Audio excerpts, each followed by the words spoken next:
In a recent interview with Peter Navarro as a guest, the pair went over just how deep the politicization of our intelligence agencies ran, with the president's advisor openly demanding accountability for those involved. I call for a full investigation of this guy and everybody else I name: Obama, Clinton, Comey, Page, Strzok, Brennan, Clapper, all the way down the line. That's why today we're covering it all, because we're not here to follow parties blindly. We're here for common sense. So if you're an independent thinker, hit the subscribe button and let's jump right into it. In terms of the weaponization, DNI Tulsi Gabbard is removing the security clearances of 37 current and former intelligence officials, saying that they manipulated intelligence, as we have just learned from all of this declassification. The list includes Joe Biden's former Assistant Secretary of State for Intelligence and Research, Brett Holmgren, former Principal Deputy Director of National Intelligence, Stephanie O'Sullivan.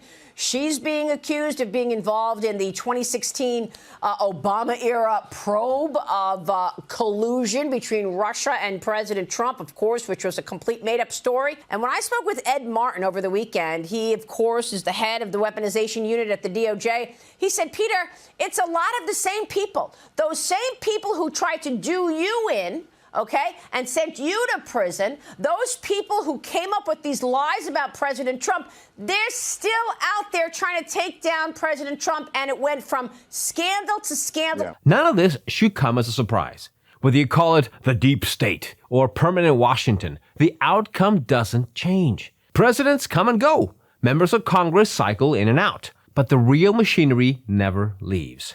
These are the unelected, largely nameless individuals who operate in the shadows of government. They're not just in the intelligence community. We're talking about career bureaucrats, entrenched agency officials, and powerful lobbyists who've built long-term relationships across multiple administrations. These networks thrive in the background, shaping outcomes while the public focuses on the faces at the front.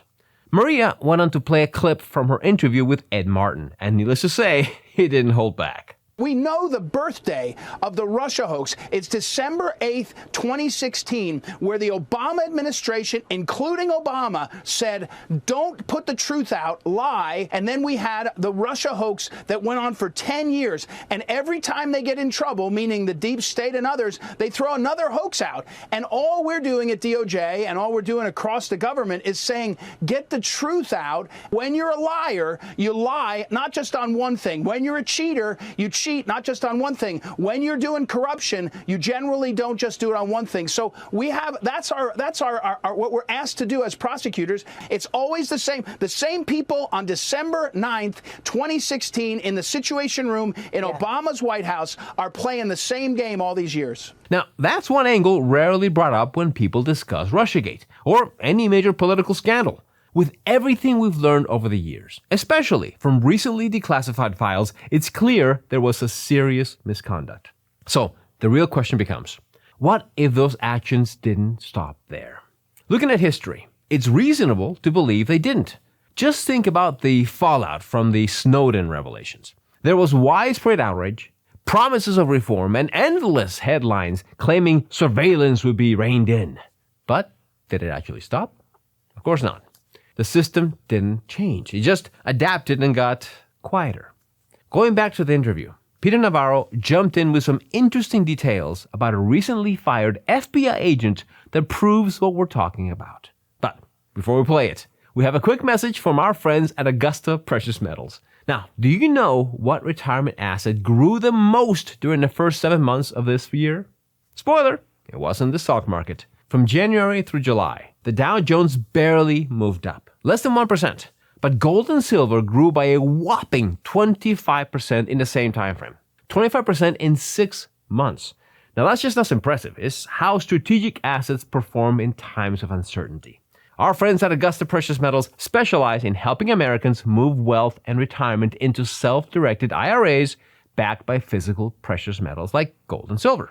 They are consistently scored as the most trusted gold IRA company by major financial publications, and they enjoy an A+ rating with the Better Business Bureau. So if you have over $100,000 in your current IRA, 401k, or other retirement accounts, now's the time to protect your savings. Visit freedomforgold.com. That's freedomforgold.com to learn how Augusta Precious Metals can become your lifelong self-directed IRA partner. Now, back to the video. Peter, you lived it. It impacted your life severely. What can you say? Well, I've got a blockbuster article coming out in Breitbart today that focuses on one person. It's FBI agent Walter Giardina.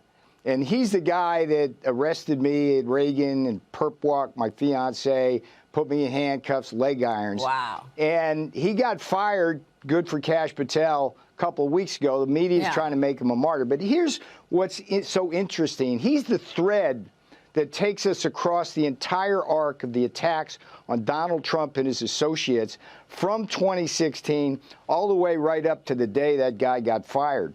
And it starts with the Steele dossier. I don't know if you know this, Maria, but this guy, Walter Giardina, was one of the FBI agents who greenlit the Steele dossier after he read it and said, yeah, that's okay, go forward. Now, just to be clear, everything Peter referenced here is based on whistleblower accounts, specifically outlined in a letter sent from Senator Chuck Grassley's office this past June to both Pat Bondi and Kash Patel.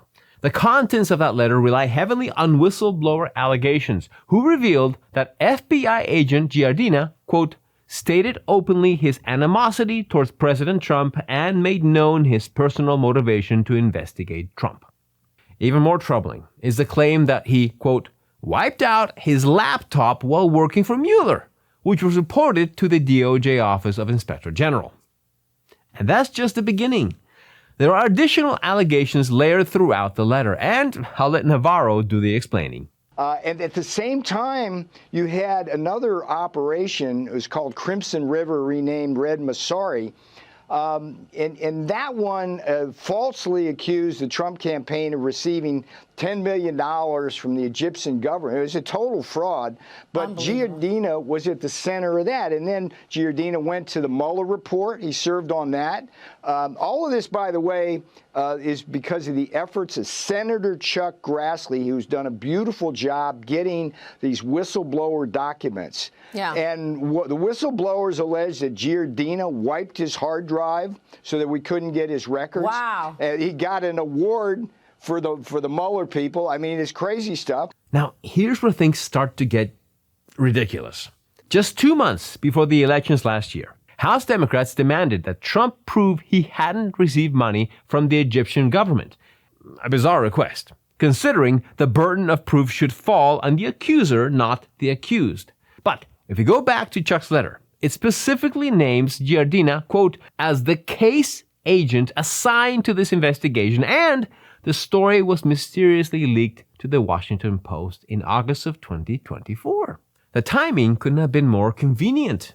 But despite the massive wave of declassification we've seen in the past couple of months, one question remains unanswered.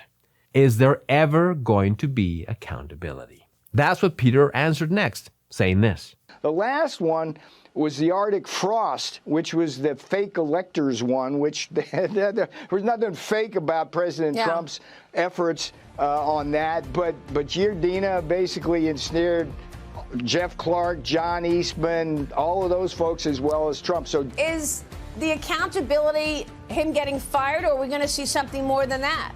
I mean, they have destroyed people's lives. I call for a full investigation of this guy and everybody else I name: Obama, Clinton, Comey, Page, Strzok, Brennan, Clapper, all the way down the line. And Ed Martin, that man is a bulldog, and he's going to get to the bottom. I love Ed Martin. He's going to get to the bottom of it. Well, that remains to be seen.